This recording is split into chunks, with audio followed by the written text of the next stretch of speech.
Hey, what's up, comrades? So we're gonna start watching, or I started watching Angel Beats, which is a Japanese anime. Of course it is. So thus far, it's pretty rad. This kid wakes up, Otashi or something, Hiro Kun, and there's this girl with a sniper rifle shooting or pointing at another girl, and he's like, "What are you doing? Why are you crazy?" And she's like, "Nah, bitch, you're dead. Get used to it." Or get the fuck out. And he's like, I'm not dead, screw you, you're dumb. And then this other guy rolls up and he's like, what are you doing? Oh, hey, it's a new recruit. What's up, homie? You gonna join us and fight the angel or whatever, or face Oblivion or something? And he's like, nah, fuck you guys. I'm gonna talk to this girl. So he runs off and talks to the girl that was gonna get shot at. And he's like, hey, what's up? These guys up there want to shoot you. And I'm just like, what's up? And she's like, that's fine. They can shoot. It doesn't matter. And he's like, what do you mean? You're going to die. And you can't die, blah, blah, blah. And he's like, what do you mean you can't die? And then she stabs him in the chest. He then wakes up in like a nurse's office in a high school. And his shirt's all covered in blood. He's like, what? And then this guy comes in with a halberd, which for those of you who don't know is like it's like a spear with an axe blade on it. And it's like a pole arm, so it's long. Anyway, and the guy kills him, like hits him 100 times with this thing in video game style, and I was like, all right, this show's pretty cool so far. And then so he dies again, but then he wakes up and he's like, what? And he like 7 minutes later, and he's okay. So then he starts wandering around looking for anybody, and it looks like there's nobody in this school, like no adults, no nothing. And eventually he finds like the student council room, and as he tries to get in, he gets like demolished again and dies. Then he wakes up and he's in the student council room, and there's like a whole crew. There's like these 3 chicks and like 5 guys, and they're arguing about the name of like the place, like what they're gonna call it, like Underground Battleground or Last Chance Battleground or Barnacle Underground Battleground or whatever. And then then they start talking to him. And they go back and forth, and eventually he's like, I don't know, I gotta figure this out. And so the main character girl takes him out, and she's like, there's like 2,000 people live in dorms here, and there's like teachers and stuff, but they're all NPCs. And he's like, what's an NPC? And he's like, yeah, like a non-player character. And it's kind of vague. I don't know if it's the translation, but I don't. It's like, are they actual like NPCs, or are they people who have just been here long enough that they've just like accepted like what's going on, and they're just going through the motions, essentially, because it's like too much to handle. I don't know, because they kind of go back and forth a little bit talking about that. They talk about reincarnating as like a barnacle or like a fish of some sort, or reincarnating as a human, and there's some discussion about that. And then again, they bring up like not Oblivion, that's Wraith, something like that. Anyway, they discuss like a final death, and the final death is just going to lead to reincarnation, but you'll be reincarnated as like a bug or a fish or something. And so the main character guy is like, yeah, all right, fine, I'll join your little group, your SSS, not to be confused with the SS. Similar symbol, though, because Japanese don't give a fuck about World War II history on the European front. And then there's a big operation, and this is where the anime got like real cool. Up to this point, I'm like, all right, I'm game. This is wackadoo shit. This is what I love. This is why I watch this. This is how I got an anime in the first place. Was like, damn, I don't do shit like this in America or England or whatever. It's like all very like normal, boring bullshit. So this wackadoo shit is fantastic. So they give him a gun.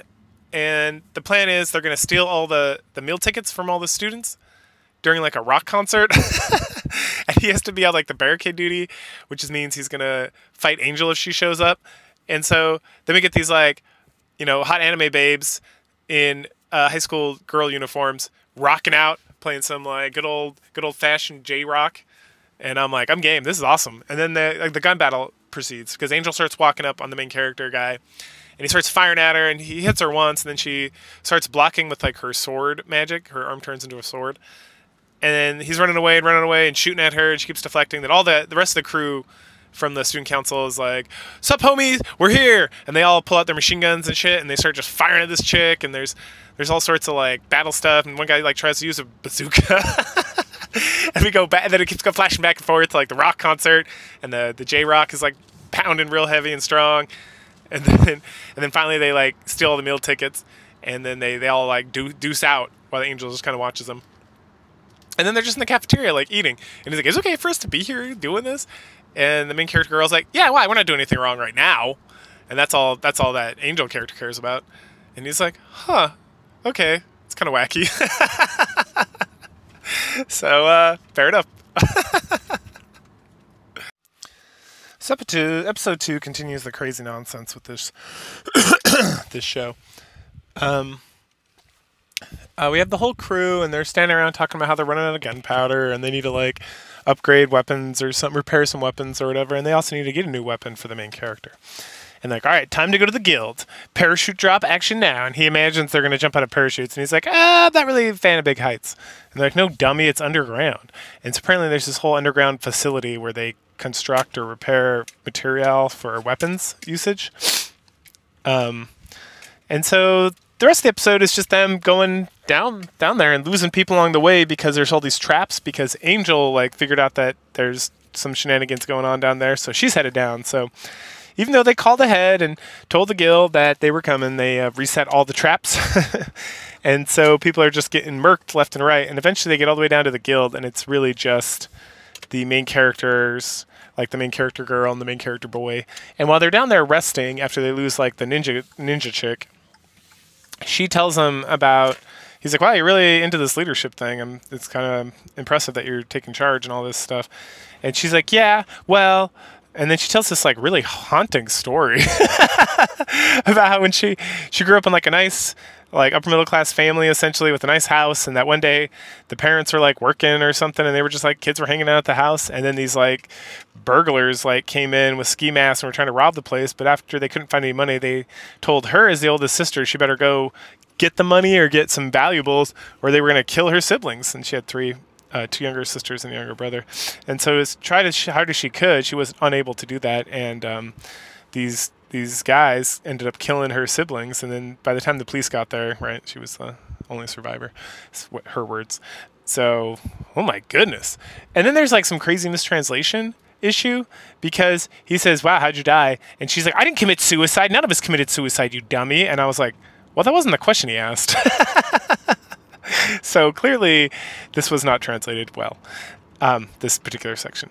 Anyway, so moving on, after that horrible revelation, we see that we get to the guild. It's this like huge factory town, essentially, with all these workers, and they're all excited to see her.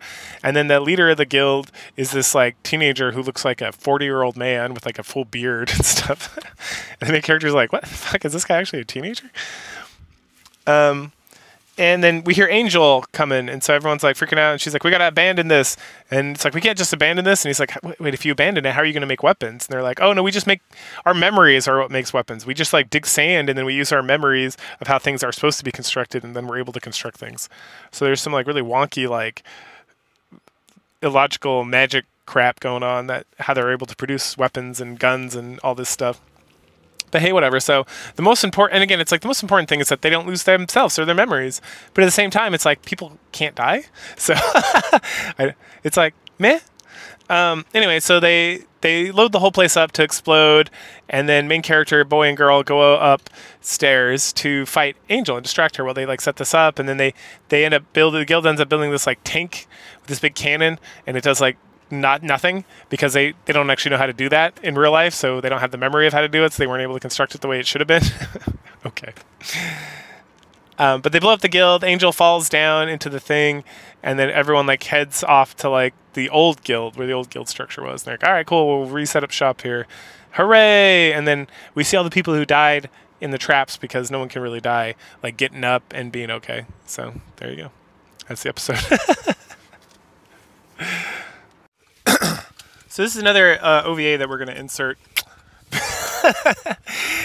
So it's going to take a little bit out of the somewhat continuous momentum that I do with these total reviews of stuff. In this one, we focus a lot on the band. The Girls Dead Monster is the band name.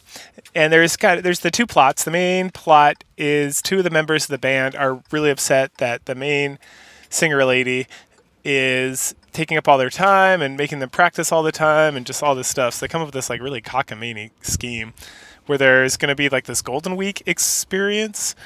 And in Japan, Golden Week is some holiday for high school kids to do stuff. I'm not exactly sure. I'm not Japanese. But it comes up in like Persona video games, which is and anime occasionally. I think there's a lot of like club festivals and stuff. Anyway, Yuripi, the main character girl, she puts an application in to do this like, I don't even know what to call it, like a school brawl between all the clubs, and then she's doing this because of reasons. Now I have to admit, this is the one episode that was dubbed and not subtitled and not dubbed. And as I don't speak fluent Japanese, and I watch a lot of these shows while driving, I'm not really reading, so I'm trying to like pick out. I'm like catching what's going on in the show, like at the corner of my eye, and listening to stuff. But it's not like I'm not catching everything. So this could be totally off base, but I don't think it is. Like, I know enough words to get like the gist of what people are talking about or talking to most of the time, and then I can kind of see what's going on. So yeah, Golden Week. Then she sends like the crew off to go battle in this game to cause a distraction or something, and we just have like hilarious encounters where each one like dies from like another club, and it's an OVA, so the whole thing's like completely ridiculous, and it's all played for laughs. Like the radio club calls in like helicopters that throw gasoline on one of the guys and then shoot him with like napalm. The fishing club like team up with like the synchronized swimming club, and they like grab one of them guys and like drag him into the water to drown him. The manga club creates some sort of like bizarre trap with like, I don't know, it's pretty bizarre. And then there's a lot of pitfalls and stuff. And that's what like the main character Kun and the boys are doing pretty much. So the band, it starts off with we see these two freshman girls, or I can't remember if they're freshmen or they're lower class, or however it works, are buying liver for lunch and just being like grossed out by it, and you're like, that's weird. Anyway, so you catch them like complaining about the main character or the main singer lady, and then they're like, okay, so what we're gonna do is we're gonna get her to meet us up, and she's gonna explain to us all her like music stuff out in the woods, but really we're gonna take her down a path where she falls down like a bottomless pit, and then we won't have to deal with her anymore, and we can go back to just being regular high school students or like having fun and not just practicing nonstop all the time. And so they take her out there and they start chit-chatting with her about this, and then she falls down a bottomless pit, and they're like, yes. But then she like climbs her way back out, and they're like, ah! And then it happens like 7 more times. Because again, it's like humorous. And then the main singer lady is just like, whatever. She seems very nonplussed about the whole situation. So, you know, it's like, ah. And then that's when they like decide to do the liver thing, where they create this like crazy, like blood-soaked, like liver goo concoction. There's no blood from what I recall. It's just they mix a whole bunch of like stuff together to make it like this most disgusting, vile thing ever, and they're gonna like throw it on her when she goes down the bottomless pit, I think. But they need help doing that because they got to go out and do the same thing.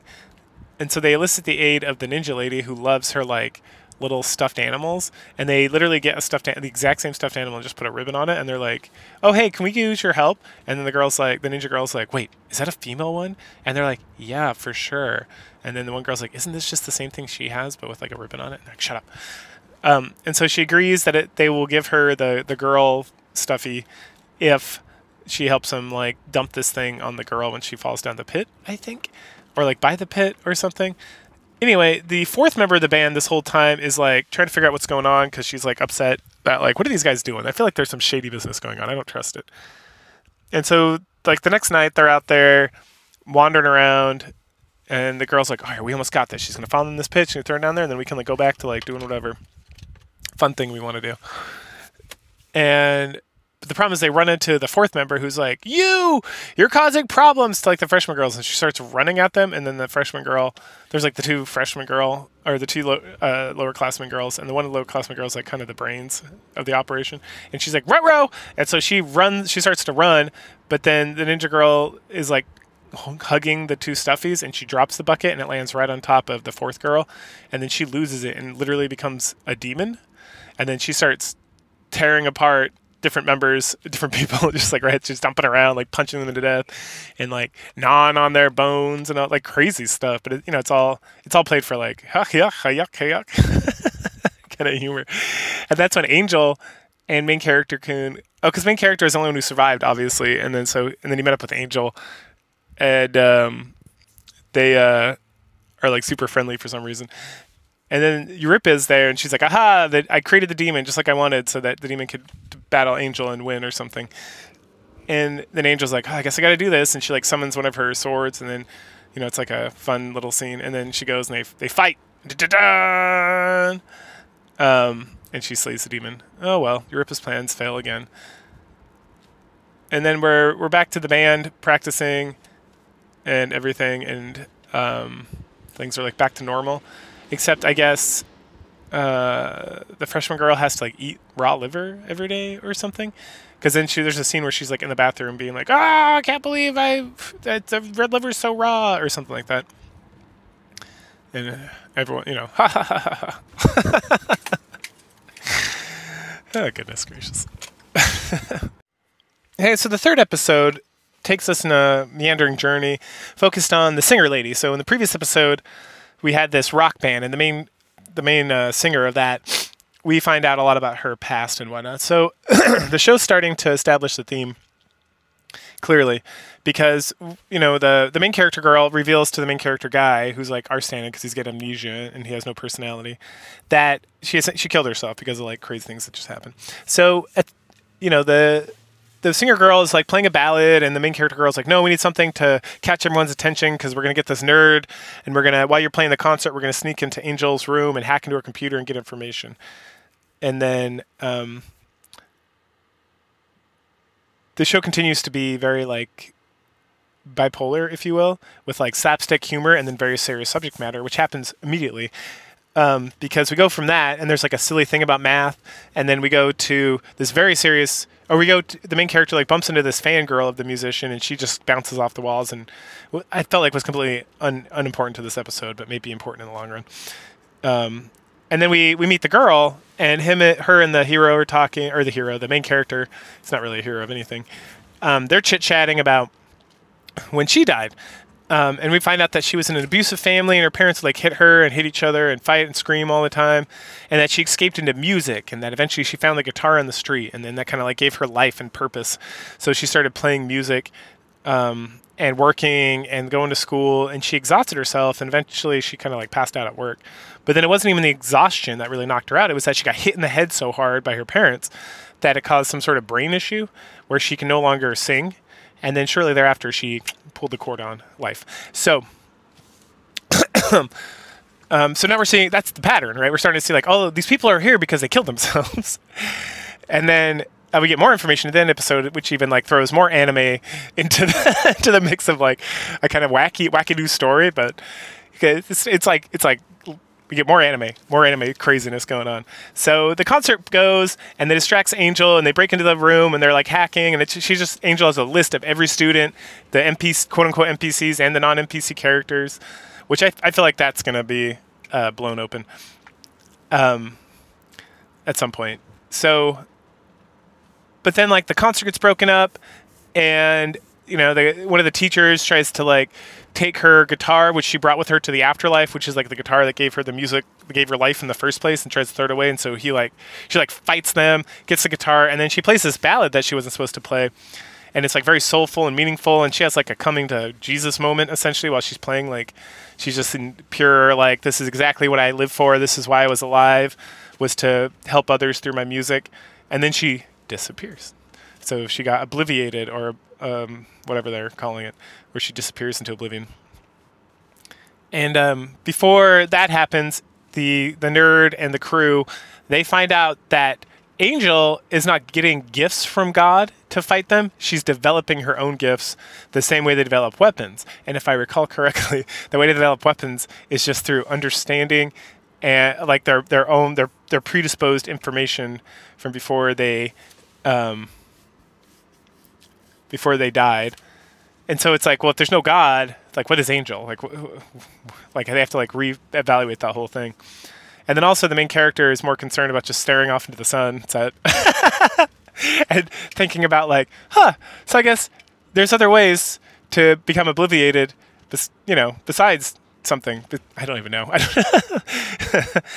But it's like coming to terms, I guess, with like why he kills yourself and like what your life had meaning and finding meaning in the afterlife. I don't know. We'll find out more later, I'm sure. This is going to be inserted kind of haphazardly because there were 2 OVAs attached with this show, and they take place, well, at least the first one that I'm going to talk about right now, takes place roughly time frame after the original singer girl disappears, but before any connection with Angel occurs, or like the main character gets his memory back. So hopefully I slot this correctly, as I am a professional. It's going to be done with the utmost care. All right. Anyway, so the first OVA it's like a delightful, I guess is the correct terminology for it. It's just like dumb and very comedic, and it was pretty funny. I laughed a couple times during it out loud while I was watching it. The premise is main character girl Yuripa wants to see if they can raise their individual tension up really high and maintain it really high, that it'll show Angel that they are all super happy and they're all loving school life, but they still haven't like passed on to the next world. And so they all are going to pretend like really hard that they are doing this. And then the idea is that Angel will be confused, and so then she'll go report back to God, and that'll show them where God is, and then they can go fight God or something. So so that's the plan. So then the whole episode is just everyone being super hyped all the time, and it's like the boys being hyped about playing baseball, the boys being hyped about being in class, the girls being hyped about playing in their band and stuff, and then the boys are gonna play baseball, and some of them have like an eating contest or something, so they get hyped about that, and then they go like to exercise and they're hyped about that, and then some of the boys want to play baseball and they're hyped about that, and the girls want to have an outdoor concert and they're hyped about that, and then the ninja girl is like making a bunch of like stuffed bears and she's super hyped about that, and then they all converge in like the after school at the the boys also, they get super hyped about cleaning. And the only person who's not ever super hyped is the main character boy, because he's like, this is dumb. And then the main character girl who's just watching. Excuse me. Then they all converge on the track field after school, and they decide to have like a sports day or whatever, or something. So everyone gets super hyped about that, and they have like a piggyback war, and then the ninja girl comes and she gets like extremely hyped about, and there's like a little tension meter in the corner the whole time that is going up and down depending on how hyped people are, and Angel's kind of like watching and being confused, and then at some point she's like, I better go give the order or figure out the order or something, or I need to figure out how to what to do with this order or something. And so she wanders off, and Yuripi, the main character girl, is like, oh, we got him, let's go. And so everyone follows Angel as she goes down into, like, past a secret passageway under the ground in the school. And they're like, oh, we got this. And then they see Angel walk up to a door and press a bunch of buttons, and then the door opens. And she's like, quick, we got to get in there before the door closes because we don't know the password. So they all race in there, and it's like a garden, like an underground garden. And they see Angel bent over, and she's, like, picking up a turnip. And she's like, oh, it's so cute. And then Ripa's like, what is this? And then the Angel's like, oh, this is the defunct gardening club. I needed to come down here to get an idea of like what I should do, like what kind of order I should put in for this club. And then she's like, what about the locked door? And then there's a bunch of people just like walk in right after them, like, oh, it's not locked. And she's like, what about the numbers you were putting? And just like, that was a calculator. I was calculating the funds they had left over in the garden. And she's like, no. She's like, and I guess like she's like, we're gonna have to keep the tension up until we get the Angel to actually show us where God is.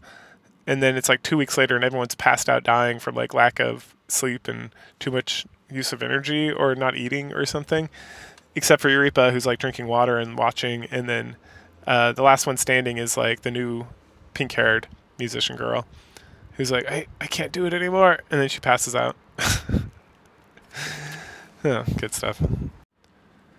So the next episode focuses on the blue-haired guy who, he's one of the main fighters in the main group. And it starts with him remembering his life. And he played baseball, and he's like staring up in the sun, and something's happening. And then we flash forward back to the present, where the pink-haired girl that I didn't know if she was going to be important at all from the previous episode is front and center. So now that the singer lady's gone, they need to find a new singer for the band so they can use it for distractions for fighting Angel or whatever. The show's so all over the place. I don't know, like because so the pink-haired girl, like the fan from the previous one, she wants to be a singer, so she's like, hear me sing, and then you can decide. And then she sings, and she's terrible. But then the main character girl is like, whatever, just give her to the band, they can figure it out. Next, we're going to use a baseball game, or baseball tournament, to distract Angel for reasons, question mark. Like, I was a little bit confused why this is happening, besides just like plot.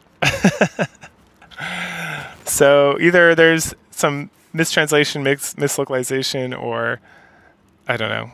It's just like not a good write-up from whatever this is based on, if it's based on anything, which I assume it's based at least on a manga. That's like the era this seems to be coming from. It's not written like a light novel necessarily, per se.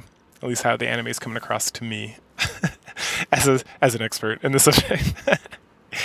Anyway, so the crew splits up into 3 teams, and they're going to enter this tournament like illegally. And so they do that. And we spend the first portion of this episode with the blue-haired guy and the main character going around trying to get a baseball team. And they get like the ninja girl, they get the fan girl. Everyone that he thinks is going to join his team doesn't want to join his team. So he keeps having flashbacks to this moment, the baseball moment, from when he was alive.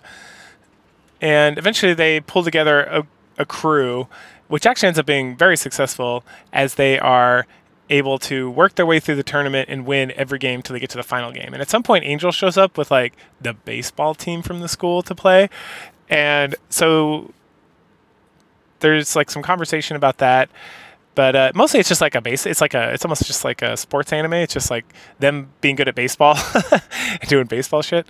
And then we get to the final game, and they're actually winning, but it's like the bottom of the 9th, and Angel's team is up. They got 2 people on base, and there's like 2 strikes and 2 outs. It's like this scenario. And so the main character, who's been playing the pitcher this whole time, goes up to blue-haired guy and is like, hey, I don't know if I should do this. Like, it's pretty not harebrained. It's pretty like this doesn't even seem like he's stressed out. He's just like, oh, maybe you should pitch. Like, I don't know if I can handle making this happen. And so then this is when blue-haired guy explains like his past life and like how he died, it seems. And this is one's a little more confusing, because I've had this like working theory for the last few episodes that it's like all these people are here because of suicide-related issues. But with him, it's hard to tell, because so we find out that he keeps looking up because he played second baseman and his team was going to like regionals or state, or I think regionals is higher than state. Yeah, so they were going to play for like the country of Japan or something. I don't know. I don't understand how the baseball system in Japan works for teenagers. But anyway, so there was a pop fly. It was a very easy catchable ball, and it was coming right to him, and he dropped it. And then he was really sad about it, and he's like in the locker room, and his teammates are talking bad about him, and he's just sitting there, and then someone comes up and offers him the drugs, or offers him something and is like, hey, this will make all your pain go away. And it looked like drugs. So maybe he overdosed, or maybe that killed him, and so technically it's suicide. Or maybe it was like intentional to like kill him, like that was the point of it. I don't know.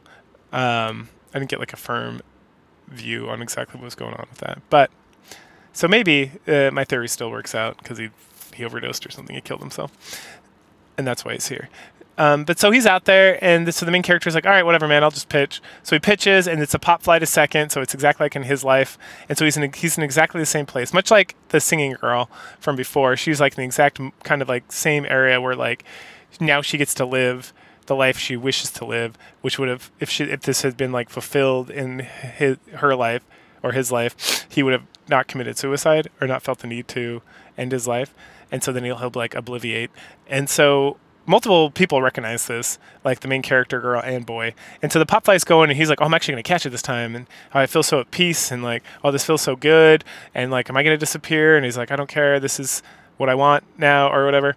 And then the main character is like, no, don't catch the ball. I don't want you to disappear. You're my friend.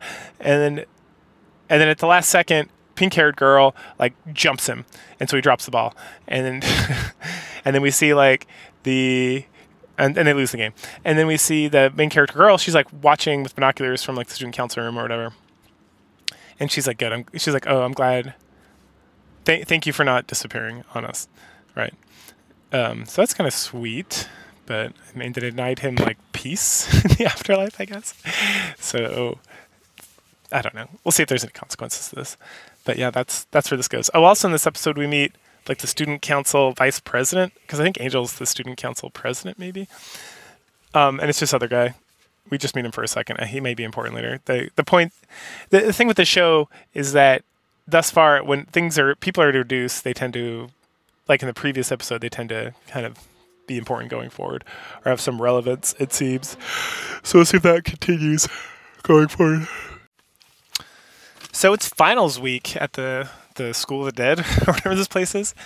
And main character girl has a plan. Her plan is that they're going to cause Angel to fail all her classes, so she embarrasses herself in front of the entire school. And that leads to her losing face, which she, to the chagrin of the rest of the crew, doesn't know exactly what that will lead to. But it'll be good. It'll be important. This is important. So the way they handle that, there's a lottery to see where the kids will sit. So they all pull random tickets, and one of the nerdy guys, he ends up right in front of her. So the plan is he's gonna answer like crazy questions, and turn it in, and then they'll distract her when they're turning the tests in, and then he'll switch out the tests so that she gets everything wrong, right? And so how are they going to distract him? Well, each different member is assigned to distract her at a different point, and all the distractions fail. And so the fallback is that the main character girl blows up their chair, causing them to spiral up into the ceiling and crash, and which causes everyone to look at them. There's some hijinks. Like one guy takes off his shirt, no one cares. One guy asks her on a date, she doesn't even turn around and says, "Ask me at a more appropriate time." One of the guys shouts about something being outside, and then yeah, it's pretty. It's all like hilarity ensues kind of stuff. Also, we learn that she has an actual name. She's not just named Angel. It's like something, something, something, something, right? And we find that out because they're like, okay, the nerd guy's like, all right, so what name do I put on these tests? And everyone's like, I don't know. And so they're like, we got to figure it out. So main character guy he's going to like run to the teacher's office to like look it up real quick. But she stops him before he heads out because she's like, Angel's like, that's her job. She's a student body president. She's keeping order and whatnot. Excuse me. So, but she stops him, right? And so he's like, "Oh, sorry, my name's this." And she's like, "Oh, my name's this." And he's like, "Oh, what's your first name?" And she tells him, because in Japanese culture, you just introduce yourself with your last name. And he's like, "Oh, cool, thanks." And so then he goes back to tell the main character girl, and she's like, "Oh yeah, I remember that now." And he's like, "The fuck." So after all the hijinks, we start to see main character boy start to interact with Angel more during this testing period, and then kind of feeling bad for her a little bit, or having like second thoughts about her just being like an unrepentant evil in their schemes. And so this all testing ends, and he bumps into her after she's leaving like the faculty office or the principal's office, and she looks pretty sad, and he's like, "Hey, you okay?" And she's like, "Yeah, it's nothing." And then they pull Operation Tornado, which is the thing where they steal the meal tickets. And during the concert, Angel shows up, and they're like, "All right, get her." But she has no interest in fighting them. She's not doing anything in particular. She's just like, "All right, whatever." And she goes and buys Mabufu tofu, which is like the hottest, spiciest food in the school. And then they do Operation Tornado and steal all the meal tickets, and the main character ends up with her ticket. And so they're eating the next day, and they're just kind of talking about it, and he's like, "Oh, this is so spicy, but it's pretty good."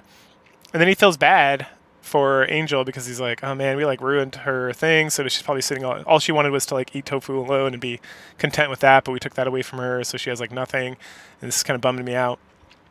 And they're like, "What if we do now? Like, she was so passive. Like, what's the point? Like, how are we gonna get to God and kill God if like she's like not really doing anything?" And he's like, "Well, how about we invite her to our team?" And they're like, "Oh, man, you dumbass. She killed all of us." And, "well, we're not dead because we can't die, but still, it's the principle of the matter." And, he's like wistfully thinking about like the consequences of their actions. So the after effects of getting Angel replaced by the second in command, the vice president or whatever, come to fruition in this episode. So the kids get taken all into like I'm trying to remember what they call it, like an isolation room or introspection. That's what they call it. That's what he calls it, introspection room. And then they get released and like, well, that was weird. They go back and they're trying to figure out what to do. Like, well, Angel's not an issue anymore, and this guy and everyone else are just NPCs. So I don't know. Just be crazy, do whatever you want in class, and we'll kind of we'll gather some information, figure out what's going on. So then the next day, Some of the kids are gambling in the back. This one girl keeps going to pee. One kid's like sleeping on a desk. And then someone else does something weird. What was it? Oh, the one girl's like, the ninja girl's like balancing a broom on her fingertip. Anyway, they do that for a while. It's hilarious.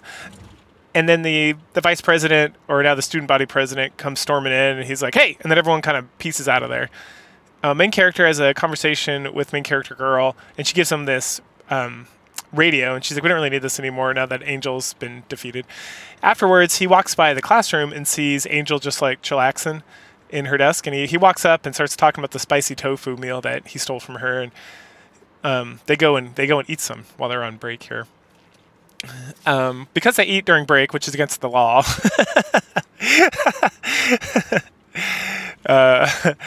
The vice president, I'm laughing because of something else, but the vice president comes now the president boy, he comes in and scurries them off to like not the introspection room, but to like an isolation chamber that he has like sealed up. And Angel's like, I'm gonna go to sleep, and then she like falls asleep. Meanwhile, the boy main character is like trying to call out on the radio, and he's like kicking around the room and trying to figure out what to do. And then he starts hearing noises, and it's the main character girl, and she's like, help! If we need to find Angel, we need Angel back. Like, she was holding this guy in check, and like he's using like the NPCs in the school to like stop us from fighting him, and he's like beating the shit out of all of us, and we're in a lot of trouble. So if you're not here, can you get Angel and bring her so she can like take care of this problem? And so then the main character like wakes up Angel, and he's like, we gotta get out of here, and we would have been friends if like you wouldn't like. Oh, and so she creates like her god sword or whatever, and she's like, I don't know, this is only for defense. And he's like, defense? The fuck you talking about? It's like, you stabbed me. And then he realizes it's because like how he approached her and what he said to her, that she was in her mind defending herself.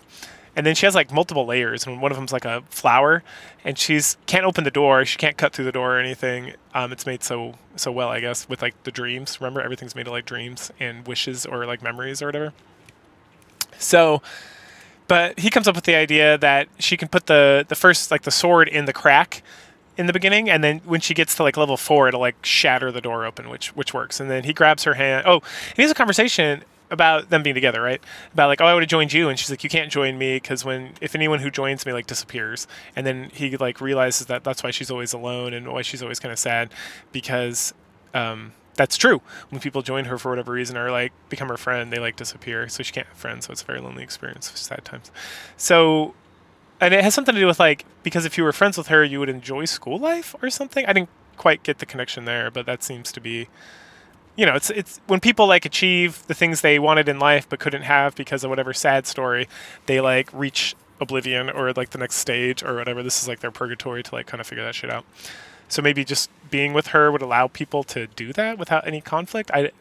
It's not fully like explained at this point, so we'll see. So they run, and there's like rain, and he's holding her hand, and they get to like the big courtyard, and it's the vice president and his cronies are like standing over all his homies, and they're all beat the shit out of, and he sees him like beating the shit out of like his best friend, and so he goes and like pushes him off and like, hey man, are you okay? And then the guy's like, oh yeah bro, you came after me first, you're totally gay. And he's like, now's not the time to joke about these things. You dumbass. And then the vice president guy starts like being an evil villain, right? Just like monologuing about nothing. And he goes and grabs the main character chick and like picks her up, and he talks about how like the girl who could sing, she couldn't sing in real life, and that's why she killed herself, and how the whole point, everyone here is like struggling, and they all ended up here, and that the point is to become like God, and whoever is God like helps everyone else like achieve their victory, their final victory, I guess, or like overcoming whatever. And that he's not beating these guys up maliciously, he's beating them up because they're getting in the way of like people achieving godhood or achieving their like wishes so that they can move on with life or something. And the Angel, so he's not like God as in he created this place, but he did create that trap to put Angel in because he wanted to take over because she wasn't like doing her job effectively, I guess. Anyway, so he also has the power of hypnotism. Sure. Not real hypnotism, like fake magic hypnotism, like in a hentai. So he grabs the main character girl, and it looks like he's going to do something very nefarious, right? But it's just fan service. It's like 90s anime good stuff. And then he goes into her mind and makes her think about her sisters and brother that died and them being alive, because he's gonna like get her to become like at peace with like her life and get what she wanted so that she can like move on to the next life, because that's like a trick he has, and that's like what he's gonna do to the whole school or something. But then main character goes and like knocks him off and is like holding him, and he's like, "What the fuck's your problem, man? Like we're all suffering. We all got to deal with it on our own. Like something, something, something." And then the villain guy is like, "Let me tell you my story," and it's like, "Oh, story time." And so he was born a twin, and his father ran like the #1 pottery studio in Japan or something, and the older twin or the other twin was like excelled at pottery, and so the father like essentially ignored the younger son, which was him, and just like focused all his attention on the older son and his pottery master, and he was so good, and everyone just like left him alone to like be by himself. But then one day the older son dies, but then they pretend that like the younger son died because they're identical twins, and then he has to become like a pottery master, and he's not very good, and his father keeps yelling and being mean to him, but he feels, but he's finally like satisfied with his life because now that he's getting attention, right? This is like, which is very true, right? The kid just gets like attention from his parents, and that's all he really wants. So even though it's like negative attention, he's getting attention. So he's loving it. But then at some point his dad gets sick, and he stops, and the whole studio just kind of goes into ruin because he's not good enough to like maintain the studio and like run the pottery wheel well enough or any of that stuff. So his dad's just like much more mellow and like, "Hey man, whatever." And that's like why he killed himself, I guess, because he wasn't getting like emotionally abused by his father anymore, but he was getting like no attention, and he had like no purpose in life, right? But the purpose is the key point, right? Not just in the show, like in life. Like what makes these like portrayals of the suicide very accurate is that what causes people to kill themselves is a lack of belonging and a lack of purposeness. And all these people, like, they stop. That's what happens. Like all the stories we've heard thus far, it's like they lack purpose or they lack like a sense of belonging, and that's what leads them to eventually kill themselves in this like horrible tragedies that are occurring in their lives. So, at this point, the we hear that story, and then main character says something about everyone being of value, and that you're not your brother, you're yourself, and that you being here proves that you're alive and that you had a life and that you had a purpose, and that you need to stop being so fucking retarded. And then we see him laying there in the rain with the main character over him, and then there's like a drop of rain. I don't know if he disappeared. Well, I guess we'll find out next episode. And that's that. So this episode's fun. We finally learn, this is episode 7, so we finally learn the main character's past, because the student body vice president who, revealed his past and was crying and stuff, he didn't disappear, but now he's part of the battle committee or whatever they call themselves. And so the main character girl, Yuri, I want to say, convinces the main character boy to allow the hypnotist guy to reach into his memories and help him figure out what's going on. And so his past, we find out that he was just working part-time jobs, taking care of his sister who was dying of cancer in the hospital, and that he would constantly go and give her manga, and then his whole life was just like working and then eating. And he says part-time job, and then he gets like another part-time job later so he can save up money to take her on like a big Christmas adventure right before she dies. But all he does is like sleep and eat. Like he's not going to school, he's not studying for anything, he's not really doing anything with his life. I don't know how long this goes on for. Clearly not that long, because so on Christmas he sneaks his sister out of the hospital. She's getting like real sick with the death of the cancer, obviously, and he takes her and sneaks her out and carries her around. They have like that last adventure, and then she dies, and then he comes to the realization that his sister, her like thank you, that he was essentially being an asshole, because instead of like living his life, he was or really taking care of her, he was just doing things to make himself feel better. Like he would bring her manga and do all this stuff so that she would say thank you, and it gave him like a purpose to live. And then he's like walking around thinking about this, being sadapotamus, and he sees this girl who like recovered from the hospital talking to like the nurse and being so happy that she's recovered, and he's like, I now have a new purpose. So clearly he wants to be a doctor, so he starts studying. He does really good. He like recovers all his lost whatever, gets into a good school, and then unlike everybody else, it seems, he does not die. He does not kill himself. Instead, he's on a train headed to like college, it seems, or to like a nice academy, and the train goes off the rails and kills everyone. And so then he wakes up from this, and he's like crying and sad because he had no purpose in life, right? His purpose was just to like exist. And then by the time he like had a purpose and he was striving to like do something with his life, he died.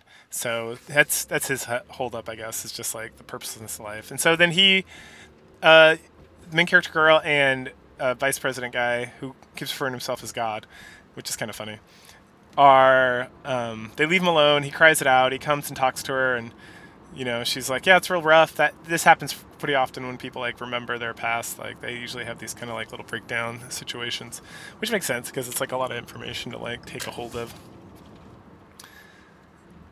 Next up is we go from that sad times to, oh, we're gonna go fight the river monster, and he's like, a river monster? I can't believe there's monsters here. And they're like, yeah, we're gonna go and take poles and we're gonna throw it in the water and pull out food. And he's like, oh, we're just going fishing. Fuck you guys. So on their way to go fishing, and again, one of these like blacksmith guys or the guys in like the underground who like make all their weapons is like addicted to fishing, and so he has this whole like fishing wagon contraption that they have all the fishing poles and everything, and he's made like super strong fishing poles which look like just basic ass bitch like wooden fishing poles. On their way, they pass like this beautiful looking garden, and Angel's there, or they say her name a couple times, I can't remember, but Angel's there. And so main character, who clearly has a crush on her, goes and talks to her and convinces her to like come fishing with them. So they come fishing, and then like hilarity ensues as she doesn't really know what's going on, and she like keeps grabbing people. And then at some point, she like with the fishing pole, she grabs someone with the fishing pole and launches him like very far away. And main character makes like a passing comment about how she's very strong, and then her comment is, "Oh yeah, my overdrive is passive," and I don't know if that's like hinting at something in the future, or is that's referring to something in the past. I don't remember anything about overdrive, and it's like, that's weird. All right, whatever. Maybe we'll find out more. But she's so strong that the weirdo who makes all the fishing stuff, he starts talking about how the River King, and how whenever the River King comes, they have to leave, but she might have the strength and the ability to capture the River King. And at that moment, she's like, something grabbed my line, and it's the River King.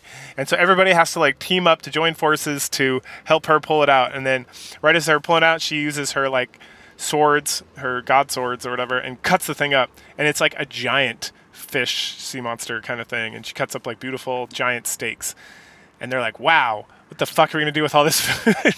It's like, I don't know, can we preserve it? And they're like, no, let's just feed the whole school fish stew or whatever, which is like a very delicious thing in Japanese culture. I understand. Like the fish, it's a big deal, right? Which I get. Mollusks and shrimp and crap like that are a very big deal in Sicily because you're on an island. So obviously the easiest way to get meats and proteins is through fish and sea creatures. So they're having this big thing, and he's like hitting on Angel pretty hard, and he's like, hey, we should be friends. We should be more than friends. He doesn't say it like that, but it's kind of hinted at that because he asked to be able to call her by her first name, which is like, you're like super close friends or you're like dating, right? And it seems like he's more into the dating side, just the way the voice actors are going. And I don't know the translation, because I feel like that's like very forward for like an anime for like teenage boys. Like, but I don't know. So it seems like that's what he wants, and she's like, seems very neutral about the whole situation, but it's like, yeah, if that's what you want, that's fine with me. And he's like, yeah, boy. And then we see someone's like, where's a main character girl? And they're like, oh, she was like watching something, and then she comes stumbling in, like all beat the shit out of and stuff. And they're like, well, what happened to you? And she's like, Angel got me. And main character boy's like, nah, Angel's been with me this whole time. We're like dating now. It's just so, you know, everyone's aware. And she's like, no, that Angel. And like points up at the top of the school, and there's like another looking person. And it's like, dun, dun, dun. And that's the end of the episode. Episode 8 deals mostly with dealing with the clones, and it rushes through pretty quick, to be completely honest. The whole situation is somewhat resolved in this episode. So, at the end of the previous episode 7, we saw everyone get beat up real bad by Angel, and this continues with like the new Angel, and then old Angel, Kiribati or something, fights that Angel, and then we get like a cut, and then she's in like a hospital bed, pretty beat up, but she's okay because no one can really die here. And so the battle crew talks about what's going on, and there must be an ability, because they're like, oh, is there a second one? Something. No, main character girl's like, no, there's an ability where she can clone herself. Jesus Christ, right? Like mimicked here from Elden Ring. So she can clone herself to to make another one. And they're like, well, this version of her that I am in love with, says main character guy, is she's super cool and chill and wants to hang out and stuff. So why would this other one be so violent? Plus, like, the original girl, she could only be defensive. And then they have a little conversation about how, like, this other clone was probably made previously at one point when they were, like, really threatening her before she became, like, more passive and fell in love with the main character guy somewhat. As much as, like, a robot girl can truly fall in love, I guess. So they need to kind of figure that out. So while they're trying to figure all this stuff out and figure out a solution to the problem, all the characters like go to class. They're very good. They don't interrupt or cause any problems where Angel would need to come and like regulate the situation. I mean, they're all just kind of screwing around in class, but they're not getting any of the attention of the teachers, like the NPC teachers. So while this is going on, main character girl sneaks back into Angel's room and looks through all the programs that they'd already like hacked into, and she finds a program called Harmonix, I think, which is the cloning program. There's another program that she alters as well, or she doesn't alter, but she builds defenses for, which is important later in the episode, where she screams. I think that one's called Harmonix. I don't exactly remember what the cloning one is then. I thought it was Harmonix, but that doesn't make sense. Anyway, whatever. She alters because the cloning program has like an unlimited time frame, and so she adds a timeline where it's like once it's used, 10 seconds later, everything gets reabsorbed. And then she sees like the screaming ability, and she like makes notes of that, which is important because later on in the episode, when they're fighting a clone of the angel, she's able to defeat her because she brings protection against like the screaming, but she doesn't tell anyone else about it. So they decide they gotta head down to so everyone reconnoiters after all this, and they find that Angel's been like kidnapped and is gone, and there was some like violent stuff going on. So they are like, oh hey, she's down in the bottom floor of the old guild, let's go track her down. And they start heading down there, and they run into an angel, and they're like, oh here she is, let's fight her. And they're fighting, and then they run away a little bit, and they find another angel, and they're like, ruh-roh, looks like the clones have been cloning themselves. And so the conclusion is that each person has to sacrifice themselves to get past one of the angels so they can get to the bottom floor, and that main character Kun has to survive because he's the one who is dating the original angel, so he needs to be the one to go down there and like helps her. And everyone is in agreement. So everyone does like a heroic sacrifice. It's funny, it's cute, it's whatever. And then, like I said, to get to the bottom, and the last angel clone fights Yuri, and she ends up beating that one because she's like super prepared. Yuri again is main character girl. I caught her name. And the main character boy goes and finds original angel Oe, if you will, like in a cocoon of sorts, not like a fantastical anime cocoon, but like wrapped in leather or rocks or something. And he like wakes her up and is like, hey, are you doing okay? We got to get your clones. Can you use this ability? And she's like, yeah, that should be okay. And so she uses it, and then it brings like the original clone back that she created, and she's like, aha, I see you've altered the code. You're really going to bring all those like angry clones back with her? She's going to absorb all these personalities at once. And the main character's like, what? No! And then Angel starts absorbing all the clones, like the clones and the clones and the clones, and starts freaking out. And the main character like hugs it out with her, and they're both screaming. And that's the end of episode 8. This episode gives us a lot more insight into the main character. This is episode 9. So we're coming up here to the final act or whatever. So Angel's knocked out. She's laying in like the school nursing bed or whatever, trying to recover from engorging all those delicious personalities. Good stuff. Everyone else is a little bit concerned. They're trying to come up with a game plan in case the other personalities take control. They don't have like their friend Angel back anymore. And main character's just hanging out with Angel and wishing that she gets better. He then recalls the rest of his memory. So the train that derailed actually didn't kill him. Well, it did, but it wasn't direct. He wakes up, and we get like a flash screen that's like, day 1, and it's like, oh, this is exciting. And he finds out that there was a cave-in, and then he kind of helps everybody on the train like recover, using his like pre-med kind of like knowledge of like medicine, because he wants to be a doctor, so he studied a bit of this and such. So he works and gets everybody to health, and then he goes and searches the side where they came in, and that's also caved in. And he's like, huh. So he goes back, and he has a homie that he makes friends with immediately. And the two of them essentially establish like a rule of order, essentially. They get all the food and all the water that was on like their train cart or their train, and like they figure they can last a few days if they like really spread it out. And then there's some dissonance, of course, some assholes. And they're like, hey, they're going to come get us. This is like it's Japan. Like a train wreck is going to be very noticeable, and they're going to go to like see what's going on inside. So we just got to hold out. So we just got to chill and make sure everyone's okay and stuff. And so we get, like I said, we get one dissident. He tries to steal water and like spills some. And he's like, what do you do? Kill me? And they're like, no, we're just going to lock you up and tie you down, you dumbass. Like, fuck you. And then the main character is like, that's okay. I just want to have water today. Everyone else, so we can like stretch it out for as long as possible. Another guy dies, and he tries to save him, but then his homie's like, no, bro, he's dead. And he's like, oh, I'm so sad. And then he kind of recollects, like, oh, I did all this work, and like, I finally like came to myself and came to terms with reality after my sister died, but now I'm just going to die anyway, and there's nothing I can do to help anyone, and I feel so worthless and hopeless. And then he recalls talking to his sister, and he recalls her mentioning that like if only she could get a donor, that she would be okay, like an organ donor. And so then he has these cards. I don't know if everyone has these cards in Japan, but he has a card, at least one card, like maybe his driver's license or something, where you can indicate you want to be an organ donor. Again, I don't know where these things come from or if they're like a common thing. So he fills it out, and then he tells everyone else like, hey, we might die here, but if you can go on and help somebody else who's in trouble, like you should do. I'm going to do it. So it'd be a good thing. And so then everyone like they're all like, this is like day 7 of them being trapped in here, and they're all just lying on the ground, like ready to kind of pass away. But he inspires everyone to have a little more hope and to fill out these cards to being willing organ donors. And it's a nice moment. His buddy's like, man, you did it. You inspired everybody. We're all so down, but at least they now have something to die for.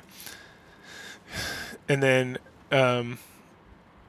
the workers like crack through the cave-in. And then his homie's like, hey, main character's name, whatever it is. And it's too late. He's already dead. And so the kids got rescued, and he inspired them and helped them organize in a way that would help them survive, but then he wasn't able to pass on. And then he gets kind of woken up by Angel, who's now back, and she's like, hey, it's me. It's the one I made a promise. We made the promise to, so it's like the good Angel. And he tells her about how he like came to terms with peace with what happened in his life, and that he feels okay, and all this stuff. And then Angel's like, I'm surprised you're not passing on, because you pass on when you've like gotten rid of all these excess like emotions essentially. And he's like, yeah, no, I'm enjoying my time here and working with you, so I'm not ready to move on. And she's like, that's never happened before. That's very exciting. And then he kind of puts 2 and 2 together, and they start talking about how like her whole plan, this whole area is like a place for like young people who have died tragically to kind of have the youth they always like should have had, like a nice school setting where they can just enjoy being with other people and like accomplish their dreams before they like move on. And the Angels, looks like Angel's in charge of this whole apparatus. So then, but Angel's the one who kind of, that's her goal. And so he's like, you're so dumb. And she's like, yeah, I know. Because her whole plan is just to like fight them, to force them to like enjoy a school life so that they can be happy and then, pass on to the next realm or whatever. And he's like, that's an awful plan. And she's like, I know, it really wasn't working that well. And so then he comes up with the idea that he wants all of the whole crew to like pass on together, so they can all like achieve oblivion or whatever and be happy together and like have a graduation. But that she's gonna have to go back to being like the nemesis to kind of distract main character girl, because she's very crafty. While he gathers information to kind of like get everybody to accept and enjoy school life and to kind of move on. And so she gets reinstated, and everyone's like, oh man, she's back. I knew those other identities would take over. Meanwhile, he's taking orders essentially from main character boy, and they're still partners in crime. And so, yeah. So Angel and the main character Kun discuss who they should target first to kind of help quote-unquote graduate from this place. And they decide to work on Yui. Yui is the pink-haired, fun-loving girl who has like a weird flirty relationship with main character's best friend, blue-haired guy. And who took over the role of the lead singer and guitarist after the other singing girl found her bliss and moved on. So they come up with this funny plan where Angel's going to go in, tell them they're causing too many problems, take her guitar, and then Yui's supposed to chase after Angel. Then main character is going to get the guitar back, and that way they'll have some alone time. He can discuss like what she wants to accomplish in this afterlife, or what her like missed out on, so that she can live her dream. That doesn't go as planned at all. And so But eventually, because of hilarity that ensues, the he gets what he wants. He's able to get the guitar from Angel, and Yui has chased them about for a little bit, and then he starts talking to her about stuff, and they discuss like what she wants to do in life, and she wants to be a singer. She wants to do a German suplex, which is this pro wrestling move. She wants to hit a home run, and she wants to score a goal in soccer past 5 people. And he's like, God damn. So most of the rest of the episode is just this hilariously happening, like her practicing to do a German suplex and being terrible at it, and then she has to practice doing the bridge, which is part of it, and she can't do that, and so they spend all day doing that, and finally she's able to do it, and they're like, yes, and the main character has been thrown on the ground like 100 times. And next up, the soccer, he goes and finds like the most clumsy guys in the whole crew and gets them to come to the soccer field where the girl, Yui, she is able to get past all of them by cheating a little bit and score a goal. And then the boys are all embarrassed. The main character is like, awesome. All right, next, home run baseball. So they practice like all day. And at some point, blue-haired guy, who again, him and the pink-haired girl, Yui, have had like a flirtatious kind of back and forth, like hitting each other and stuff relationship in the past. And when he almost disappeared, she actually stopped him, right? So there's definitely like some hints at connection there. I'm sure in the visual novel that this is based on, it's more obvious. But you start seeing him pop up in this episode a little bit, and you're like, oh, there's probably something going to happen between them. That makes no sense because the show is well written. As it is. So he's kind of watching them do the baseball thing, and then she gets flustered and like goes away. And then main character's like cleaning up, and then the blue-haired best friend comes up and he's like, hey, let me hit some balls. And so he does. And then the next day they're practicing again, but Yui just can't like get it done. And then main character goes up and sees that her hands are all jacked up. And at this point she kind of like cries a little bit and then tells him about her past. And what happened was, I think she mentioned this before about. Yeah, I think it came up earlier in the episode, if I remember correctly. So she was hit by a car when she was young and paralyzed, so she could only move like her head. And so she couldn't do anything. She could just like watch stuff on TV and be sad that she couldn't do any of those things. And then her mom was just like taking care of her all the time. And she was pretty despondent about that whole situation. We don't know how she died. Eventually, she probably just died of like the accident or whatever. Again, the visual novel probably goes into it in more detail. But she starts... We finally get to like the real meat and the matter, and the fact is, what she really wants is to give her mom a break and to find someone to fall in love and to get married so that she can have a happy life. And she's like crying about it and saying, "Why don't you just marry me?"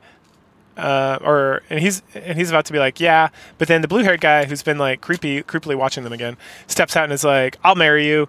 And he goes in this whole tirade. He like essentially confesses his love for her and talks about how no matter what, and like, it doesn't matter that she was crippled, doesn't matter that there's no way for them to have really met, like a 1 in a 6 billion chance to like actually run into this person, and no matter what, that she can't have kids. He goes in this whole spiel. It's pretty heartfelt. And then the anime does the anime thing where it gets some like beautiful like Japanese pop singer to like sing a song with like a solo guitar, and it's all very emotional and very good. As I say this with like a straight face. No, it's pretty good. It's honestly very emotional. You're like, God damn anime. Fuck you. Making me feel things. I hate it. I know, but it's great. And then, they just go off about that, and then we see, it just like plays the music, and it shows like what life would be like if this scenario they're talking about would play out, and they're like holding each other and talking. And then the music just kind of plays and shows them like him carrying her, and them like being together and doing stuff together, and him taking care of her. And then we get a shot. Once that's up, we get a shot at her baseball cap and her bat. And I had to look this up because this game's like, I feel like this show's like pulled this shit on me before, but no, she passed on. She like came to peace with like everything and moved on through life. And then it's just the main character and his best friend are standing there, and the main character is like, "Oh, you're still like essentially like, hey, you're still here," and he's like, and the friend's like, "Yeah, there's some other people I'm worried about. I can't leave until they get their peace first."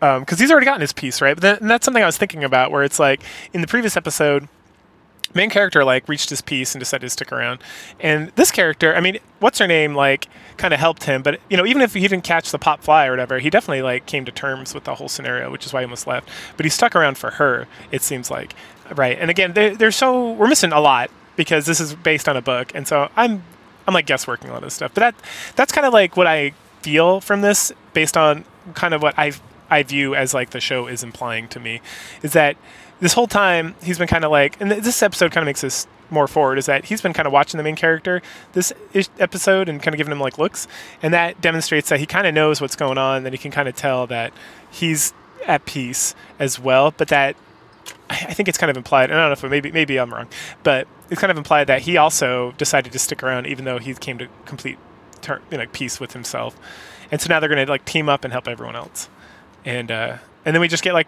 continuation of like the nice music with the credits, which just show the best friend and the pink-haired girl like in like a nice hand-drawn kind of shot being together, and it's super adorbs. And again, the emotions are very strong in my heart. My cold dead heart. Thank you, anime, for helping me feel emotions. Jesus. So the after credits. So I watched the whole thing, and thank goodness I do, because usually the after credits there's nothing. There's just like this gibberish thing that it does. But this after credits, we see a halberd guy and ninja girl, and they attack something or something happened, and then Yuri, who's main character girl, she gets a call, and it's like she's the ninja girl's like, hey, we just ran into something. We don't know what it was, but halberd guy killed it. But it was like a strange shadowy bug or something. And Yuri's like, shadowy bug, huh? And it's dun dun dun. So the shadow creatures, right? We get main character with his best friend and vice president guy, and they all bump into each other one morning. And they're arguing because vice president kind of knows what main character's doing, and best friend knows what main character's doing. And there's this has got to be like a mistranslation or localization or something, because the main character's like, wait, you know what I'm doing? And the vice president's like, yeah, doi, you helped me like achieve my emotional bliss, but I didn't want to leave because I wanted to help you and I don't want to leave you alone. And then he's like, and you know what I'm doing, to like his best friend? And the best friend's like, yeah, of course. And in my head it's like, yeah, of course. And literally at the end of the last episode, you had a conversation about it. Like the fuck. Anyway, the vice president's making his case to help them out with his stuff when he gets attacked by one of these like shadow monsters. The homies are able to like shoot it to death so it doesn't hurt him, and they're like, dang, girl. And then the ninja girl reports back to main character girl that what's happening. So she calls them into her office, and when they get there, there's the angel. And unbeknownst to me, at some point, probably, again, I feel like at this point, the anime is trying to wrap it up, and we're missing a lot of stuff that's in the visual novels, I would assume. Because the vice president guy, the guy I'm referring to as vice president, is no longer the vice president, and he refers to the main character girl as the vice president, and something about, as former vice president, yada, yada, yada. And I'm like, when did she become the vice president? Like, did I just miss like a throwaway line? Like, anyway, Angel's there too, and they talk about the shadow creatures, where they could be coming from. They could be a bug in the system. Again, referring to this whole thing as like a simulation or a video game or something. And then we learn. Oh, then Angel talks about how she has wings, but it was just like a decoration. She can't actually fly. I'm like, why did you do wings? Because they look cool. Who told you that? And then the ex-vice president's like, me, I told her that. And he like winks at the main character guy, and him and his best friend are like, oh my gosh, this guy's so bad at lying. Anyway, but then they get an alert that there's a bunch of shadow monsters, and so they head out there with like the whole battle crew, and they fight them all off. And then main character girl calls like all the people to like a meeting. So the whole battle crew, like everybody, the guitar, like all the people that are even like sub main characters that you like see in like the credits but don't actually do anything really, or they're like only in battle scenes or whatever. Oh wait, before that, we get a report that one of the guys got grabbed by a shadow monster and taken down into the earth, and that's the glasses guy who's always taking his shirt off, which I don't know if I've even mentioned it before, because again, he's like very not really in the show that much. And then they're like, oh, they can't figure out what's going on and what the plan is, and they're like discussing, and then the guy like shows back up, and now he's dressed like an NPC, because the NPC characters like wear different uniforms than the main cast, if you will, because the main cast is wearing like kind of like a tan jacket, while the NPCs are all wearing like black school uniforms, which are like more traditional from my understanding. So once they see him and that he's like an NPC, they like freak out and they have a big meeting. And then the main character girl now tells everyone what's going on, tells them they need to stay with somebody, don't ever be alone, and that they need to watch out for themselves because it appears that whatever's going on, the black shadows are taking people's like souls, quote unquote, away and turning them into NPCs, and that could be a fate worse than in Oblivionness, like in Wrath the Forsaken or whatever it's called. Wrath the it's the World of Darkness game that is extremely awesome to read about and like incredibly hard to actually play as a role-playing game. You look up Wrath. God, what's it called? Wrath the Lost? Wrath. It's Vampire the Masquerade, Werewolf the Apocalypse, Mage of the Ascension, Wrath the something. Anyway, if you just look up like classic World of Darkness or old World of Darkness or whatever, Wrath, you can read about it, and you can see some pretty rad videos online if you look it up, and they're like, holy cow, this is some like awesome sounding lore. I'm totally off base now, so let's move back. Just look that up if you're interested. It's very interesting to listen to, read about. I tried playing it like multiple times when I was younger, and I was definitely, you got to be like extremely mature and extremely mature people who have no animosity towards each other to play this game like correctly, and it's still difficult. You got to be like almost a master of like acting. But anyway, so so then she's like, there's also another faction here that's like working on an opposite agenda. I'm going to have main character guy come up and explain his point of view. So he goes up and he explains to everybody that they're trying to get everybody to go to Oblivion to kind of save them because there's no reason for them to stick around anymore. And then people are calling his bullshit. But then ex-vice president and best friend come up and they talk about how they both have achieved like their bliss essentially, but they're holding on to help everyone else. And that the two guitar ladies, like that's how they disappeared, is that they achieved like emotional satisfaction with like their existence and like faded away. And those are really sad stories when I think about them again. But anyway. That poor girl. So, as a side note, it's just I love stuff like this. I was literally this total tangent. I was driving with my wife the other day, and we were talking about something. She was telling me something, and I was like, I don't need to hear that. It's extremely sad. And she's like, whatever, you love sad stuff. I'm like, no, what I love is sad anime. Because it's not real, but it still has like an emotional impact. So I get like my emotional. I get my feels out that way where it's like, it's good to be sad every once in a while, but I don't want to be sad at real life stuff because real life stuff is real life. I'd rather just like watch some anime and think about, God, that suck. To be hit by a car and be paralyzed and then just your only desire is to be loved by someone, but you know it's never going to happen and then you die. Like, Jesus Christ. Like, that is dark stuff, man. That is some like heart-wrenching stuff. And does that happen in real life? Yes. Do I want to hear about it? No. Like, I do not need to sit and hear about other people's problems. But anime helps me with my catharsis of needing to feel emotions, which all humans have. Okay, back to the story. So then everyone like heads out to like think about what they want to do, if they want to get help to go to Oblivion or if they want to stay and fight and try to figure out what's going on, and they might be turning NPCs. And we get some shots with music of people kind of thinking about what they want to do and doing different things and having like conversations with their friends. And then Yue, I think that's her name. Yuri? Anyway, main character girl is meeting with the new main crew, which is like Angel, main character boy, best friend, and ex-vice president. And she says, I always do what I want, so I'm just going to go do what I want. Don't worry about me. And then you guys just do whatever. And if I come back and everyone's gone, I'll just realize you guys all went to Oblivion. And then best friend's like, no, I'm not going to do that. We started this club together. I'm not going to just abandon you. And the main character guy's like, I'm sticking it out to the end. And vice president says something too, I think. And then main character girl, who's the brains of every operation, is like, so we're going to have Angel fight all these shadows for us while we take care of everything we need to do.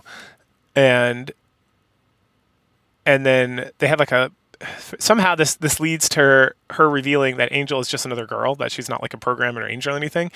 And then main character like has like an existential crisis about it. And then she's like, I don't know why you're freaking, Angel says, I don't know why you're freaking out. I literally told you I was not an angel the first time we met. And then he like remembers the first episode and he's like, are you an angel? And she's like, no, I'm not.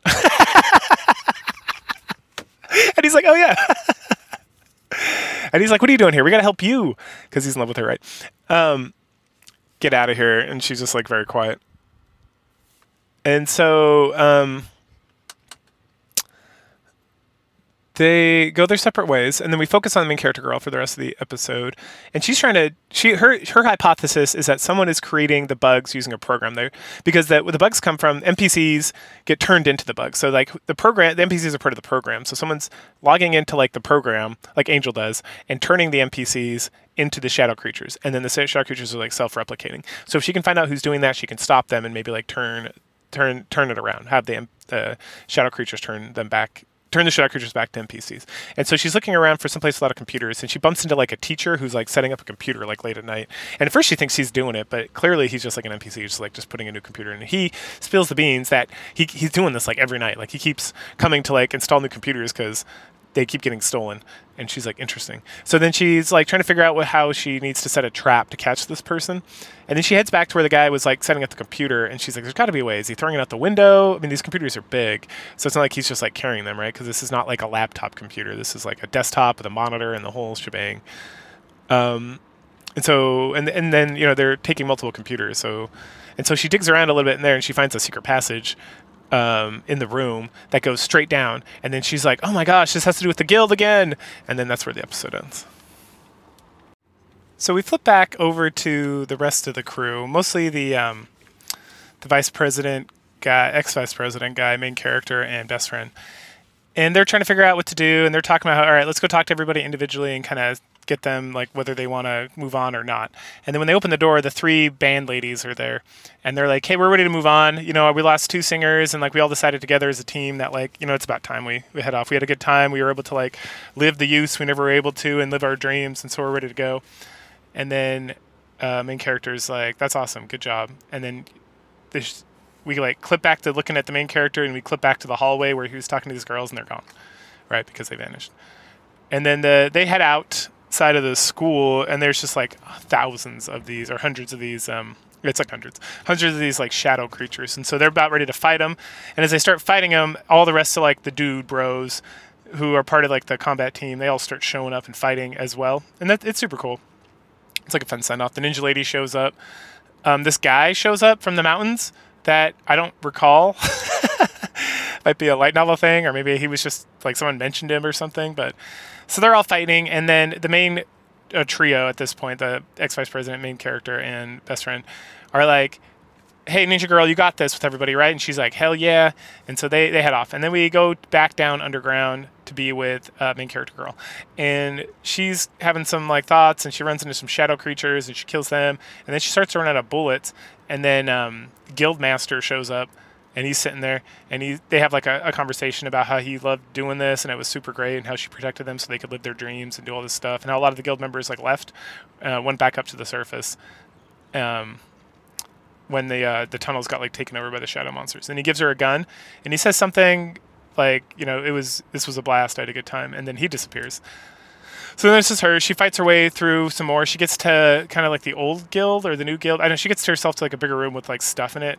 It must be the new guild area. And then she's like, I'm gonna take a rest. And she takes a little rest, and she has a dream, or she sees some shadow monsters, and then she's like in a dream where she is in high school, and there's like a girl, and this girl is like telling her about like, oh, you're daydreaming about like Fuka-chan or Fuka-kun or whatever. And she's like, nah, whatever. And she's like in this like odd kind of hazy dream. And then the teacher asks her to like make an announcement or read something on the text. And she stands up and makes this like, has this monologue about how she wants to live her own life, and how she's not willing to give up on her friends yet or anything, and she's going to find the truth. And then she starts to get overwhelmed with like the black shadows, and a hand grabs her and pulls her out, and it's the main character boy. And so the trio is there with them, and so is Angel, who's also there. And she's like, hey. And then the main character's like, Angel told us you were in trouble, so he came down. And she's like, great. So they keep moving on, and then Angel does like an explosion attack and kills a whole bunch, but then more start showing up. And main character guy's like, hey, you got this, go. Or, we got this, you go. And so she keeps heading deeper in, and she eventually finds this room that has like a label that's like the battle center or whatever. And she enters, and there's just like all these computers where she can see everybody fighting and like all this shadow stuff. And then there's like a student, an NPC actually, we quickly identify, that's sitting there, and she's like, you're doing this. And he's like, I am doing this. And she's like, I'm going to stop you. And he's like, I'm not really in charge here. I'm just like a machine. I'm just like an auto response AI, essentially. And so they go back and forth and don't get anywhere, because she's asking the questions. He's like, I don't know. That's not my programming. I don't know. I'm just programmed to be here. I don't know. And so she starts putting like two together and starts asking more poignant questions or like more thoughtful questions. And she finds out that there was a guy. And this whole place is like a place, again, like as we previously established, that's not like, there's no twist on that at all. This is a place for like young people who weren't able to like live their lives to like come and like live their lives and find peace before they pass on, to kind of get that childhood they never got. But then at some point, the one guy came and he shouldn't have been here because he had a good life and he had good relationships. It ties it a lot into love, is what they say, but I think it's just like close relationships with other people, right? Because it's more that than anything else. Like the suicide, I was totally wrong on. It's more just like people who didn't have good connections with other human beings, like they had lost that. And in some cases, people are showing up because they have amnesia for whatever reason. And so, like the main character guy, he had a good relationship with his sister, and there's really no reason for him to have like been here. But because he had amnesia, he like ended up here anyway. And that was the same case, it seems, it is implied, with the guy who created all this stuff. And he got here and he fell in love with a girl, but then she passed on and he could never get over her love for her. So then, and he didn't want to pass on. And so he was just here for a long time, just hanging out. And then he's like, I hate this, I don't want to fix it. So then he created all these programs, like the Angel program and stuff, so that he could, to like stop this from happening. And then he made himself into like an NPC, so he wouldn't have to like be here anymore. And so I guess it's just been kind of like auto running since that point, it seems. And the reason this like system got kicked into place with all the shadows and everything, because Angel was established by this guy to help push people out of here, so they're not just like sitting around forever, right? To kind of help them move on. But the shadow thing was if there's like too much love in this world, because the idea is that you're supposed to have this love for people in your past, or you're supposed to develop this kind of like sense of peace so you can move on. But if you like fall in love while you're here, if like love is brought into this world, then it will create an Eden, which is like a paradise, right? It's for like a biblical Eden, a paradise where people never want to move on because there's no reason to, because they have everything they need here. So like, why would they move on? And so the guy didn't want that. So the shadows are here to like reset the whole program and start it over again, so that this doesn't become an Eden. And then there was so much like love being built here that's why that needed to happen. Which is interesting, right? It's very interesting. So he then offers to turn the NPC offers to turn the program over to her. He's like, well, I'm not going to stop you. That's not like what I'm programmed to do here. So like, you can just take over and you can run this place however you want. You can make it an Eden. You can, you're essentially become God of this world. And she like laughs and thinks about it, but then she like envisions like her friends and her dead siblings and all this stuff. And she's like, no, I don't want to. And then she destroys everything there, and then kind of like passes out. And then it goes to like credits. And then after the credits, I'm glad I stuck around, because again, it's one of those things where I just got like a vibe from like, I've seen enough media where I kind of, a lot of the times I can be like, there's probably like an after credit scene. So and it's just like normal credits. It's just like everybody standing at like the track and field while the music plays. But so after the credits, she like wakes up in a hospital bed in the school, and there's the trio and Angel standing around her. Well, yeah, I think there was Angel. I don't remember exactly, but there was at least the main character, best friend, and the ex-vice president all standing, looking at her, smiling. So this final episode is really just the graduation, and we do learn some stuff. I was a little confused, but yeah, I'll look it up later. Oh, the best reviews. So, Eureka, or whatever, the main character girl, wakes up and everyone's still there. Well, everyone is in, like, the vice president guy, best friend, main character, and Angel are all there, and they're like, hooray, you're still here. And then like Angel reveals that main character girl has already achieved her like state of happiness. She decided to stick around, and everyone's like, oh, blah blah blah. And then her and Angel become like best friends forever, and they decide they're gonna have a graduation. And Angel did a lot of work to get the graduation set up, like the banners and stuff. And they make like fake diplomas and all this stuff. And they just like they get together in the gym and they all say like their goodbyes, and they have this cute little graduation ceremony, and everyone's like really enjoying themselves and having a good time. And then they slowly take their departure. So the vice president guy takes his departure and cries a bunch and says thank you to the main character guy. And then main character girl is like, yeah, thanks you guys, that was the best, I had a great time, I wish we could have been closer together, Angel, because we could have been best friends, we are very similar and whatnot. and then she disappears, and then main character is like, I'm ready to go, and then best friend is like, no man, what are you talking about? I'm leaving. You're gonna stick around for Kudenari, who's Angel, and so then they hug it out, and then he disappears, and then it's just Angel and main character, and main character's like, let's go outside, and so they go and stand in the breeze and just kind of watch the NPCs like play soccer or whatever, and they have like a talk, and then main character is like, hey, what if we just stayed here and helped people as they come along? And then main character girl, and then he confesses his love to her finally, and she's like, thank you so much, you're the best, you like made everything possible, I can't stay because when I tell you how I feel, I'm gonna disappear. And he's like, no, don't do it. And she's like, telling him like thank you a lot, which I feel like is an odd translation. But essentially she's like confessing that she loves him too. She also reveals that it seems like this is where I got confused. Because I'm watching it, and then it showed him like, it seemed like, I think I just missaw it. It seems like she is the recipient of his heart when he died, right? Because he was like an organ donor. But then like, why is she here? So something else must have happened, I guess, that this didn't really get into. Because why would she end up here? And then one of the things is they talk about how like he's an anomaly because remember, like, so people who had unfulfilled like lives that are children, or that they weren't able to like achieve their dreams or whatever, they come here. But also people who are amnesiac, for some reason it's like based on memory. So because he couldn't remember, he ended up here, but he shouldn't have been here because he said he had, he's like, oh, I did have a fulfilling life, and like, at the end there it was really good. And so there's no reason for me to have like come here in the first place. So I guess I was sent here by God to help everyone get out of here, because now everyone's like graduated and moved on with their existence. Anyway, so she said she realized that he was the one who gave her in the previous life his heart when she stabbed him the first time, and then when he got his memories back, I think that losing the heart was like part of the problem with the thing. So his like unselfishness, it seems like kind of the message that I'm getting is his unselfishness and willing to help others and sacrifice because of like what happened to his little sister and everything, and is feeling guilty about using her essentially to like assuage his sadness, is what drove him to be an organ donor, which led to like him losing his memories, which he then got his memories because this girl ended up here as well, which maybe she ended up there on purpose so that they could meet, so he could get his memories back, so that he could help everyone and like achieve bliss or whatever and transcend to the next level. Anyway, so, but they're like tied and they feel close together, and they're like, you did everything, you're like the only friend, blah blah blah blah blah. A lot of confessions, and then she disappears, and he like cries out into the sky and everything, and he's super sad.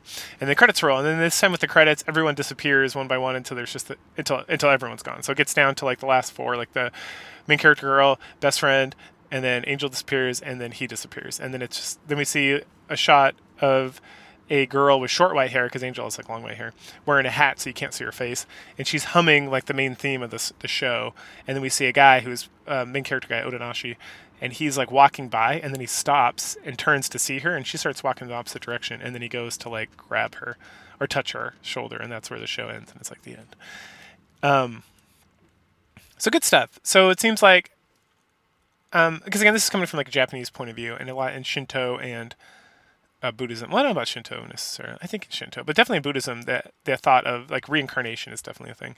So they could have, and you see these themes a lot in anime. Like you see this all the time. These like, and Japanese games and stuff, like the reincarnation, the cycle, the people meeting again and again after being reborn and stuff. It's kind of like, it's not like it might be a trope. I don't know. I'm thinking like Xenogears. I'm also thinking somewhat of, what was that one? I don't remember. There's like some mecha anime that kind of had like the same thorough line.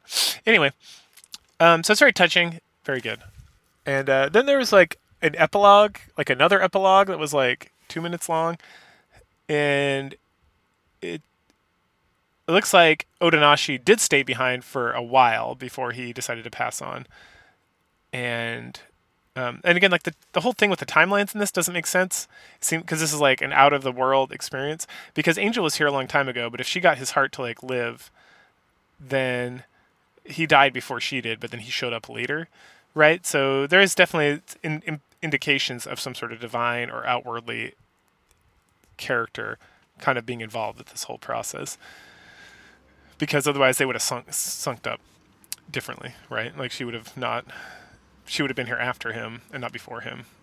So like when people are coming here, it's like not always, it doesn't seem like it's like an exact time relation situation.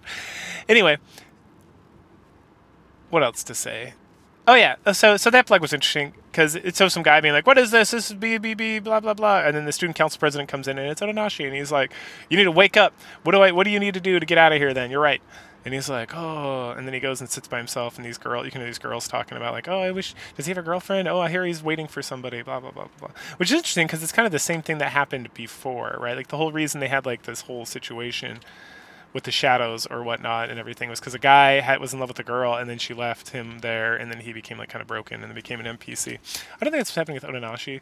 I think that there's like some symbolism there with like how there's, you know, the same thing can happen, but you can approach it two different ways. I don't know.